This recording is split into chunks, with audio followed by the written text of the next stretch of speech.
Saving money on flight tickets requires a combination of timing, research, and flexibility. One of the best ways to save is by booking your tickets well in advance. Airlines tend to offer better prices for early bookings, and the more flexible you are with your travel dates, the more likely you are to find better fares. By being open to flying on weekdays rather than weekends, that can also help you save because flights tend to be cheaper during off-peak times. Another effective strategy is to use flight comparison websites or apps. These platforms allow you to compare prices across multiple airlines, helping you find the best deal. Some websites even offer fare alerts, which notify you when ticket prices drop uh, for your chosen route, ensuring that you don't miss on a bargain.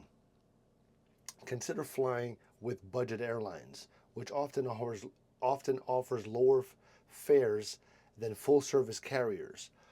However, make sure to factor in additional costs such as baggage fees or seat selection charges. So that's going to ensure the overall cost remains lower. If you're willing to take a longer journey, sometimes booking connecting flights instead of direct ones can also result in significant savings. Lastly, signing up for airline newsletters or loyalty programs can provide access to exclusive promotions and discounts. That's going to help you save even more on your future flights. Let me know if this helped.